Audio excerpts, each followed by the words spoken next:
Apa kabar anak-anak kelas 12?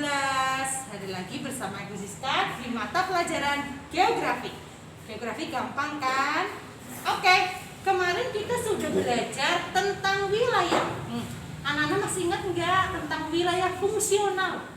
Wilayah yang terdiri dari beberapa daerah yang menjadi satu. Nah, di wilayah fungsional itu terdapat pusat pertumbuhan. Apa sih pusat pertumbuhan? Pusat pertumbuhan adalah suatu kawasan yang berkembang sangat pesat dibandingkan dengan daerah yang lain. Nah, pusat pertumbuhan ini juga mempengaruhi perkembangan daerah-daerah di sekitarnya. Kita lihat saja seperti Jakarta ya, sebagai pusat pertumbuhan. Jadi wilayah di sekitarnya juga ikut tumbuh, ikut menjadi kota-kota. Nah, pusat pertumbuhan ini terdiri dari unsur-unsur fisik dan non-fisik. Unsur fisik itu unsur yang bisa dipegang ya. Unsur-unsur yang bisa kita lihat.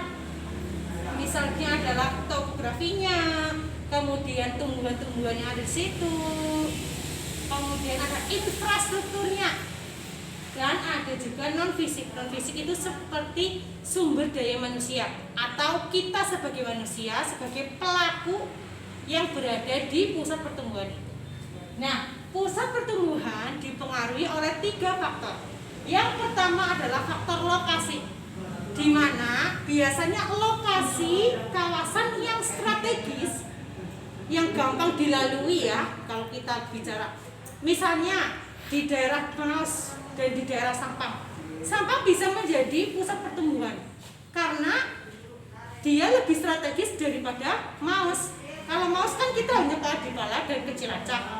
Tapi kalau di Sampang, kita bisa ke Maus, kita bisa ke arah Banyumas, kita bisa ke arah Buntu, kita bisa ke arah luar kota lainnya. Nah, itu salah satu contoh lokasi strategis. Yang kedua adalah sumber daya alam, di mana sumber daya alam itu sangat mempengaruhi. Misalnya adalah di tempat itu memiliki wilayah yang memang itu mendukung bagi kehidupan masyarakatnya.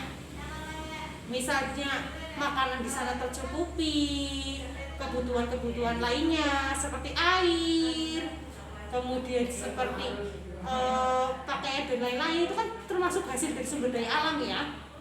Nah, yang ketiga adalah sumber daya manusia, di mana biasanya di kota-kota itu terdapat manusia-manusia yang pintar, yang cerdas, yang bisa mengolah sumber daya alam ini menjadi barang yang berguna.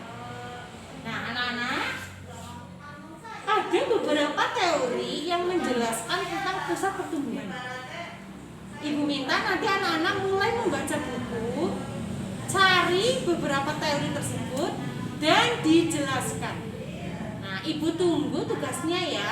Wassalamualaikum warahmatullahi wabarakatuh.